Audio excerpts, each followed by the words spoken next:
Today we're going to talk about health science and careers in healthcare. The world of health science. There are many opportunities within the world of health science. Interested students need to have a solid background in math and science, as well as communication, technical, and teamwork skills. Education and training can be obtained in high schools, community colleges, universities, and technical schools. Through the training programs, learners gain knowledge and skills that lead to workplace learning experiences like job shadowing and internships. Healthcare career paths. The health science career cluster is divided into 5 career pathways. Pathways are grouped by common knowledge and skills required for occupation in these care fields. Each pathway provides instruction as a basis for success in any array of careers and educational pursuits. The 5 pathways. We have therapeutic services, diagnostic services, health informatics, support services, and biotechnology research and development. Those are the 5 pathways that different careers are going to be grouped under. Employment outlook. Health science is the largest and fastest growing industry in the United States. Healthcare industry employs over 10 million workers in more than 200 careers. This is one job opportunity that will not go away within the near future. Therapeutic services. This is the first career pathway we're going to talk about. Careers in therapeutic services are primarily focused on changing the health status of a patient over time. Health professionals work directly with patients and may provide care, treatment, counseling, and health education. Examples of therapeutic services are a nurse, a dentist, pharmacist, chiropractor, audiologist, speech pathologist, physician assistants, and physicians. Next is diagnostic services. Careers in diagnostic services use tests and evaluations to aid in the detection, diagnosis, and treatment of diseases, injuries, or physical conditions. So examples of diagnostic services could be a radiographer, a sonographer, blood bank technologist, medical technician, or a phlebotomist. Health informatics. The health informatics pathway offers a wide range of career opportunities. Careers range from healthcare administrators who manage healthcare agencies to individuals responsible for managing patient data, financial information, and computer applications related to healthcare processes and procedures. So your informatics and information and communication services could be like your admitting clerk, medical records, hospital administrator, medical coder, medical biller. Those are some examples. Next, we have our support services. Careers in the support services provide a therapeutic environment for the delivery of healthcare. Career opportunities range from entry-level to management, including technical and professional careers. So examples for support services could be your biomedical equipment technician, supply technician, maintenance worker, housekeeper, or your environmental health specialist.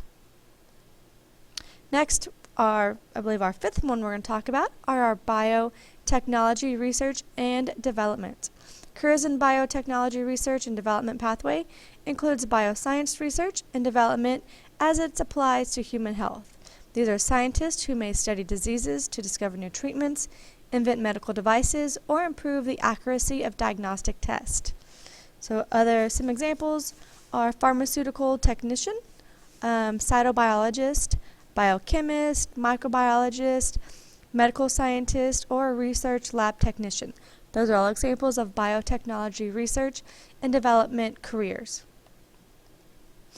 Healthcare career educational requirements. This is the next section we're going to talk about. They all vary from state to state. There's typically a base stat or a standard for most careers that must be met, but each state does have different requirements for what is necessary to obtain a license within their state. So the types of degrees, we have 4 different types we're going to talk about.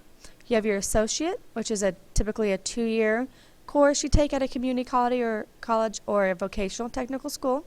Next, you have your bachelor's, which is a 4-year course of study at a college or university. Then after the bachelor's, you can get your master's. This is usually 1 or more years of study beyond your bachelor's degree.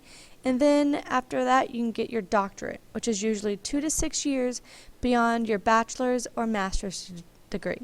So the highest will be the doctorate, the lowest is the associate. Methods to ensure skill and competency of healthcare workers. These are certification, registration, and licensure. These are different from the degrees we just previously talked about. So certification, what is it? It's a professional association or government agency regulating a particular health career issues, a statement that a person has fulfilled the requirements of education and performance and meets the standards and qualifications established. Some examples are a certified nurse assistant, certified dental assistant, certified laboratory technician.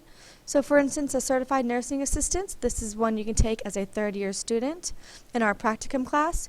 What it requires is basically a semester worth of courses. You would take it at Lone Star. You take it just like as if you were already graduated high school. There's different courses and classes you have to go through, and then at the end, you're tested along the way. Then at the end, you sit for your CNA test in order to get your certification. Next is a registration.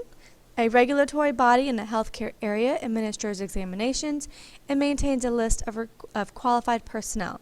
So example of a registration could be a registered diagnostician, a registered radiologic technologist as well. These are some examples. These typically do require more schooling and examinations than, say, a certification does. Next is a licensure. The government agency authorizes an individual to work in a given occupation after an individual has completed an improved education program and passed a state board test. Most licensures do require you going to, at least through a 4-year college, and most of the times will require on-site training, job training, and certain work hours in order to sit for your licensing test. So examples are physician, dentist, registered nurse, and a licensed athletic trainer. All right, technician or technologist. So technician usually requires only about 2 years, associate's degree, maybe 3 or 4 years of on-job training, depending on which training you're trying to get. Then you have a technologist, which usually requires at least 3 or 4 years of college plus work experience. Most of the time it does require a bachelor's, or sometimes it does require master's. So technologist will get paid more typically than a technician just because of more schooling requirement.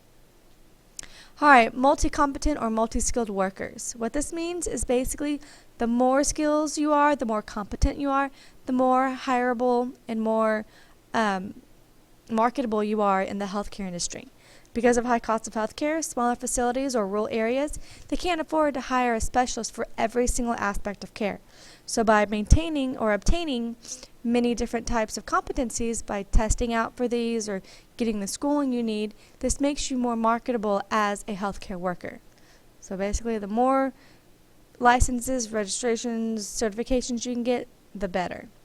And that completes our healthcare careers.